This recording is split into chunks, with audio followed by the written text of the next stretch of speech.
வணக்கம். Big my ஸ்டாக்ஸின் market drop அலசலுக்கு உங்களை அன்போடு வரவேற்கிறேன். இன்னைக்கு மார்க்கெட் எப்படி இருந்துச்சு? காலையில ஒன்னு, சாயங்காலம் இன்னொன்னுன்னு செம்ம விறுவிறுப்பு, அதே சமயம் பெரிய வாலட்டாலிட்டி. மார்க்கெட்டோட பெரிய பங்குகள் ஒரு திசையில போக, சின்ன பங்குகள் வேறொரு திசையில பயணிச்சதை நாம இன்னைக்கு கண்கூடா பார்க்க முடிஞ்சுது. இது ஏன் நடந்துச்சு? வாங்க ரொம்ப தெளிவா அலசுவோம். ஓகே, நாம நேரடியா விஷயத்துக்கு வருவோம். இன்னைக்கு மார்க்கெட்ல எல்லாரையும் யோசிக்க வச்ச ஒரு மிகப்பெரிய முரண்பாடு இதுதான். சென்செக்ஸ் அப்படியே தடுமாறி விழும்போது மிட் கேப் பங்குகள் மட்டும் எப்படி லாபத்துல பறந்துச்சு? பொதுவா முன்னணி பங்குகள் சறுக்குனா ஒட்டுமொத்த மார்க்கெட்டுமே கீழே போகும் தானே நாம நினைப்போம். ஆனா இன்னைக்கு பெரிய ஆட்கள் எல்லாம் மந்தமா இருந்தப்போ பிராடர் மார்க்கெட், அதாவது பரந்த சந்தை, ரொம்பவே பாசிட்டிவா ஒரு பேரணியை பதிவு பண்ணிருக்கு. இது எப்படி சாத்தியமாச்சு? இந்த நம்பரை கவனிங்க. -114. ஆமாங்க, சென்செக்ஸ் இன்னைக்கு 114 புள்ளிகள் சரிஞ்சு முடிஞ்சிருக்கு. நிஃப்டிய பாத்தீங்கன்னா பெரிய அளவுல எந்த மாற்றமும் இல்லாம ரொம்ப ஃபிளாட்டா 24,330 அப்படிங்கிற புள்ளிகள்ல முடிஞ்சிருக்கு. சொல்லப்போனா இன்னைக்கு செஷன் ரொம்பவே ஒரு சாப்பி செஷன். மார்க்கெட்ல ஒரு நிலையற்ற தன்மை இருந்துட்டே இருந்துச்சு. சரி, இந்த முன்னணி பெஞ்ச்மார்க் எண்கள் இவ்ளோ மந்தமா இருக்கிறதுக்கு என்ன காரணம்? இதுக்கு பின்னாடி இருக்கிற உலகளாவிய மேக்ரோ பொருளாதார அழுத்தங்கள் தான் முக்கிய காரணம். கொஞ்சம் யோசிச்சு பாருங்க, உலகத்துல என்ன நடந்தாலும் அது மார்க்கெட்டை பாதிக்கும் இல்லையா? முதல்ல அமெரிக்காவுக்கும் ஈரானுக்கும் இடையிலான அந்த புவிசார் அரசியல் பதற்றங்கள், அது மார்க்கெட் சென்டிமெண்ட்டை ரொம்பவே நர்வஸ் ஆக்கிடுச்சு.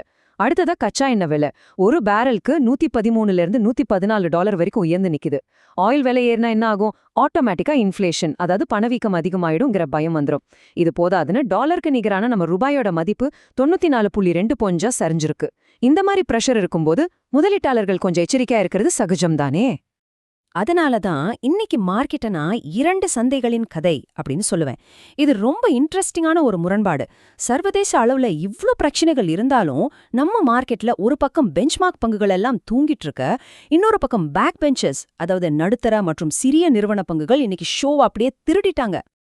இப்போ எந்தெந்த துறைகள் மார்க்கெட்டை கீழே இழுத்துச்சு, எதெல்லாம் மேல கொண்டு போச்சுன்னு பார்க்கலாம். ஒரு பக்கம் மார்க்கெட்டை கீழே இழுத்த லேகர்ட்ஸ், எஃப்எம்சிஜி, ஐடி, ரியல் எஸ்டேட், அப்புறம் பொதுத்துறை வங்கிகள், இவங்கெல்லாம் இன்னைக்கு மார்க்கெட்டை ரொம்பவே கீழே இழுத்துட்டாங்க. குறிப்பா சொல்லணும்னா TCS, Hindustan Unilever, HUL, tech Mahindra மாதிரியான பெரிய ஜாம்பவான்கள் எல்லாம் இன்னைக்கு கொஞ்சம் ஏமாற்றம் தான் கொடுத்தாங்க. ஆனா இன்னொரு பக்கம் leaders, automobile, defence, media, metal துறைகள் எல்லாம் மார்க்கெட்டை தாங்கி பிடிச்ச அருமையான லாபத்தை கொடுத்துருக்கு. குறிப்பா இந்த ஆட்டோ மற்றும் டிஃபென்ஸ்ல நடந்தது அதிரடி ஏற்றம், அதுதான் இன்னைக்கு ரியல் ஹைலைட். இந்த எண்கள் இன்னைக்கு நடந்த உண்மையான ஆக்ஷனை ரொம்ப தெளிவா காட்டுது. பெரிய பங்குகள் மந்தமா இருந்தாலும் mid cap index 1.2%, small cap index 1.0% லாபத்தை பதிவு பண்ணிருக்கு. பிராடர் மார்க்கெட்டோட இந்த மாஸான பெர்ஃபார்மன்ஸ் ரீட்டைல் முதலீட்டாளர்களோட கவனம் முழுக்க சின்ன மற்றும் நடுத்தர பங்குகள் மேலதான் இருந்துச்சு அப்படிங்கறத ஆணித்தரமா நிரூபிக்குது. இதுக்கு ஒரு சூப்பரான உதாரணம் சொல்லணும்னா இந்த 7.35% அப்படிங்கிற நம்பரை சொல்லலாம். இது சாதாரண லாபம் கிடையாதுங்க. டிஃபென்ஸ் செக்டாரை சேர்ந்த பாரஸ் டிஃபென்ஸ் பங்கு மட்டும் இன்னைக்கு ஒரே நாள்ல 7%க்கு மேல ஏறி கெத்து காட்டியிருக்கு. இந்த துறையில இருக்கிற ஒரு ஸ்ட்ராங்கான மொமெண்டம் காரணமா முதலீட்டாளர்கள் டிஃபென்ஸ் பங்குகள் மேல வச்சிருக்கிற நம்பிக்கை கொஞ்சமும் குறையல. இன்னைக்கு ஒட்டுமொத்த டிஃபென்ஸ் துறைக்குமே ஒரு சிறப்பான நாள் தான். இந்த சூழ்நிலைய நிபுணர்கள் எப்படி பாக்குறாங்கன்னு தெரிஞ்சுக்கிறது ரொம்ப முக்கியம். ஜியோஜித் இன்வெஸ்ட்மெண்ட்ஸை சேர்ந்த வினோத் நாயர் என்ன சொல்றாருன்னா, சந்தையின் சில குறிப்பிட்ட பகுதிகளில் தேர்ந்தெடுக்கப்பட்ட ரிஸ்க் எடுக்கும் ஆர்வம் தெளிவாக தெரிந்தது. இதன் காரணமாக மிட் மற்றும் ஸ்மால் கேப் பங்குகள் லார்ஜ் கேப் பங்குகளை விட சிறப்பாக செயல்பட்டன அப்படின்னு சொல்லியிருக்கார். அதாவது முதலீட்டாளர்கள் கண்மூடித்தனமா பயப்படல, எங்க வளர்ச்சி எடுக்கோ அங்க மட்டும் ரொம்ப செலக்டிவா ரிஸ்க் எடுத்து முதலீடு பண்ணிருக்காங்க. நம்ம பிக் மை ஸ்டாக்ஸ் அனாலிசிஸ இது ரொம்ப சரியா உறுதிப்படுத்துது இல்லையா? சரி, நாளைக்கு என்ன நடக்கும்? ட்ரேடிங் பண்றவங்க கவனிக்க வேண்டிய முக்கியமான லெவல்ஸ் என்ன? பிரபல சந்தை நிபுணர் அனில் சிங்வி கொடுத்திருக்கிற ஒரு முக்கியமான டேட்டாவை நான் ஷேர் பண்றேன். நிஃப்டிக்கான முக்கியமான சப்போர்ட் 23,800 இருந்து 23,900 வரைக்கும் இருக்கு. அதே போல ரெசிஸ்டன்ஸ் 24,150 இருந்து 24,250 வரைக்கும் இருக்கு.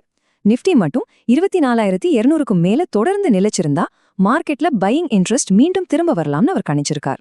சோ நாளைக்கு ட்ரேட் பண்ணும்போது இந்த லெவல்ஸை கண்டிப்பா உங்க ரேடார்ல வச்சுக்கோங்க. இப்போ நாம ஒரு முக்கியமான கட்டத்துக்கு வந்திருக்கோம். இந்த டேட்டா எல்லாம் வச்சு பார்க்கும்போது ஒரு பெரிய கேள்வி வருது. இன்னைக்கு மார்க்கெட்டை தூக்கி நிறுத்தின இந்த மிட் கேப் பங்குகளோட மொமெண்டம் நாளைக்கும் தொடருமா? இல்ல இந்த கச்சா எண்ணெய், டாலர் மதிப்பு மாதிரியான குளோபல் பிரஷர்ஸ் கடைசியா ஒட்டுமொத்த மார்க்கெட்டையும் கீழே இழுத்துடுமா? என்ன நடக்கும்னு நினைக்கிறீங்க? நாளைக்கு மார்க்கெட் ஓபன் ஆகும்போது தான் இதுக்கான விடை நமக்கு கிடைக்கும். முடிப்பதற்கு முன்னால் ஒரு முக்கியமான டிஸ்க்ளைமர். பிக்மை ஸ்டாக்ஸ் ஒரு செபி பதிவு பெற்ற நிதி ஆலோசகர் கிடையாது. இந்த மார்க்கெட் அலசல் முழுக்க முழுக்க கல்வி மற்றும் விழிப்புணர்வு நோக்கங்களுக்காக மட்டுமே. இதை ஒரு இன்வெஸ்ட்மெண்ட் அட்வைஸாக எடுத்துக்க கூடாது. நீங்க எந்த ஒரு முதலீடு செய்வதற்கு முன்பும் சொந்தமா அனலைஸ் பண்ணுங்க அல்லது பதிவு பெற்ற ஒரு நிதி ஆலோசகரை அணுகி முடிவெடுங்க.